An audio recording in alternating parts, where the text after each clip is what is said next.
1986 ஆண்டின் 4ஆம் இலக்க ஜனாதிபதியின் உரித்துக்கள் சட்டமூல அங்கீகாரத்துக்காக பாராளுமன்றத்தில் சமர்ப்பிப்பதற்கு அமைச்சரவை அனுமதி வழங்கியுள்ளது. முன்னாள் ஜனாதிபதிகளுக்கும் அவர்களின் குடும்பத்தவர்களுக்கும் வழங்கப்படுகின்ற விசேட சிறப்புரிமைகளை ரத்து செய்வதற்கு இயலுமாகும் வகையில் 1986 ஆண்டின் 4ஆம் இலக்க ஜனாதிபதியின் உரித்துக்கள் சட்டத்தை நீக்குவதற்கான சட்டமூலம் ஒன்றை தயாரிப்பதற்காக ஜூன் 16ஆம் தேதி இடம்பெற்ற அமைச்சரவை கூட்டத்தில் அங்கீகாரம் வழங்கப்பட்டுள்ளது. அதுக்கமைய குறித்த பணிகளுக்காக சட்டவரைஞரால் ஜனாதிபதியின் உரித்துக்கள் சட்ட மூலம் தயாரிக்கப்பட்டுள்ளதுடன் அதற்கு சட்டமா அதிபரின் ஒப்புதல் கிடைத்துள்ளது. இந்த சட்ட மூலத்தை அரச வர்த்தமானியில் வெளியிடுவதற்கும் பின்னர் பாராளுமன்ற அங்கீகாரத்துக்காக சமர்ப்பிப்பதற்கும் நீதி மற்றும் தேசிய ஒருமைப்பாடு அமைச்சரினால் சமர்ப்பிக்கப்பட்ட யோசனைக்கு அமைச்சரவை அனுமதி வழங்கியுள்ளது.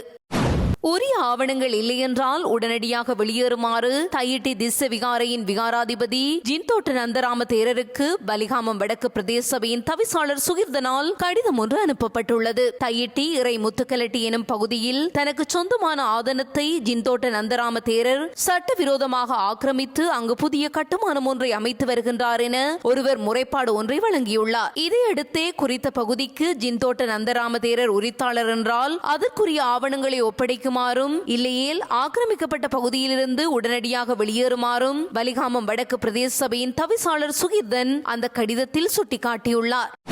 யாழ்ப்பாணம் பலாலி பிரதான வீதியில் கந்தர்மடம் சந்தையில் நேற்று இரவு 10 மணி அளவில் யாழ்ப்பாண இந்திய துணை தூதரகத்திற்கு சொந்தமான வாகனம் ஒன்றும் கார் ஒன்றும் நேருக்கு நேர் மோதி விபத்துக்குள்ளாகியுள்ளது. இந்த விபத்தில் யாழ் இந்திய துணை தூதரகத்திற்கு சொந்தமான வாகனத்தில் சென்ற அதிகாரிகளும் காரில் சாரதியும் காயமடைந்தனர். 2 வாகனங்களும் பலத்த சேதம் அடைந்துள்ளதாக போலீசார் தெரிவித்துள்ளனர். இவ்விபத்து தொடர்பான மேலதிக விசாரணைகளை யாழ்ப்பாண போலீசார் மேற்கொண்டு வருகின்றனர்.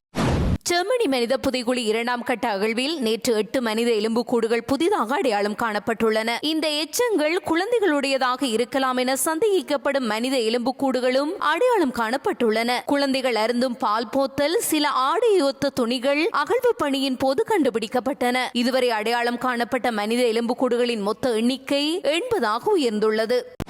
ஆடி அமாவாசை தினத்தை முன்னிட்டு நாகராசா அண்ணாவியாரின் நெறியாள்கையில் மாலைக்கு வாதாடிய மைந்தன் எனும் காத்தவராயன் சிந்துநடை கூத்து ஆலடி பிள்ளையார் ஆலயம் அம்பலவன் பொக்கணையில் நாளை வியாழக்கிழமை இடம்பெறவுள்ளது. முல்லை யாழ் கலைஞர்களின் கூட்டணியில் நடைபெறவுள்ள இந்த சிந்துநடை கூத்து நாளை இரவு 8 மணிக்கு ஆரம்பமாக உள்ளது. ஈழத்தின் மண்வாசனையை வெளிப்படுத்தும் நாட்டார்களையே காண அனைவரும் வருமாறு அழைப்பு விடுக்கப்பட்டுள்ளது. தமிழ் அரசியல் கைதிகளின் விடுதலையை வலியுறுத்தி வடக்கு கிழக்கின் 8 மாவட்டங்களிலும் நடப்படவுள்ள விடுதலை விருட்சத்திற்கான நீர் சேகரிக்கும் ஊர்தி பவனி நேற்று செவ்வாய்க்கிழமை திருநெல்வேலியில் ஆரம்பமாகியுள்ளது. தமிழ் அரசியல் கைதிகளின் விடுதலையை வலியுறுத்தி குரலற்றவர்களின் குரல் அமைப்பின் ஏற்பாட்டில் ஒன்று கூடல் எதிர்வரும் 24, 25ஆம் திகதிகளில் நல்லூரில் உள்ள சங்கிலியன் பூங்காவில் நடைபெறவுள்ளது. அந்த நிகழ்வில் விடுதலை விருட்சம் நடப்படவுள்ளதாக ஏற்பாட்டாளர்கள் தெரிவித்த நிலையில் விடுதலை விருட்சத்திற்கு ஊர்தி மூலம் நீர் சேகரிக்கும் நடவடிக்கை முன்னெடுக்கப்பட்டு வருகிறது.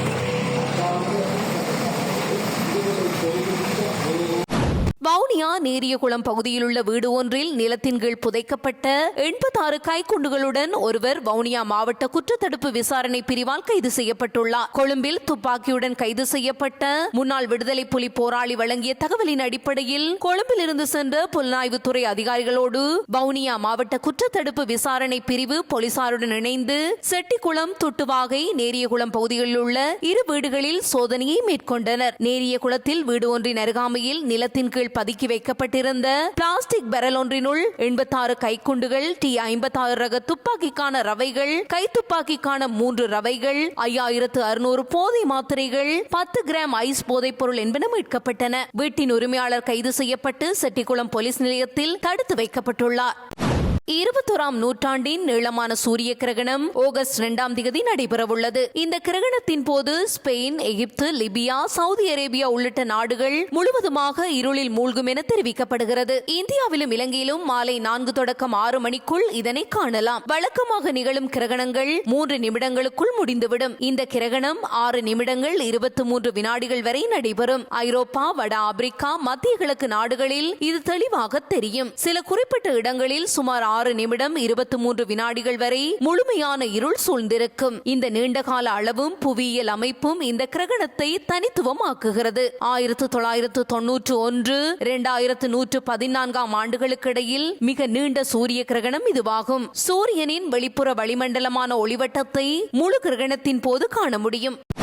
காசாவில் 80 குழந்தைகள் உட்பட 100க்கும் மேற்பட்டோர் பட்டினியால் இறந்துள்ளதாக பலஸ்தீன அதிகாரிகள் தெரிவித்துள்ளனர். 2023ஆம் ஆண்டு அக்டோபரில் காசாவில் போர் தொடங்கியதிலிருந்து முதல் முறையாக மக்கள் பசியால் இறந்து கொண்டிருப்பதாக பலஸ்தீன அதிகாரிகள் தெரிவித்துள்ளனர். ஊட்டச்சத்து குறைபாட்டால் குறைந்தது 101 பேர் இறந்ததாக அறியப்படுகிறது. இதில் 80 குழந்தைகள் உட்பட அவர்களில் பெரும்பாலானோர் சமீபத்திய வாரங்களில் இறந்ததாக அதிகாரிகள் தெரிவிக்கின்றனர். காசாவிற்குள் நுழையும் அனைத்து பொருட்களையும் இஸ்ரேல் கட்டுப்படுத்துகிறது. மார்ச் மாதத்தில் இஸ்ரேல் அனைத்து விநியோகங்களையும் துண்டித்து பின்னர் மே மாதத்தில் முற்றுகையை நீக்கியதிலிருந்து பலஸ்தீன பிரதேசத்தில் சில உணவுப் பொருட்கள் கையிருப்பில் இல்லை. உதவிகள் போராளி குழுக்களுக்கு திருப்பிவிடப்பட்டதை தடுக்க புதிய நடவடிக்கைகள் தேவை என்று கூறியதன் பின்னர் இந்த அனர்த்தம் நடந்தது.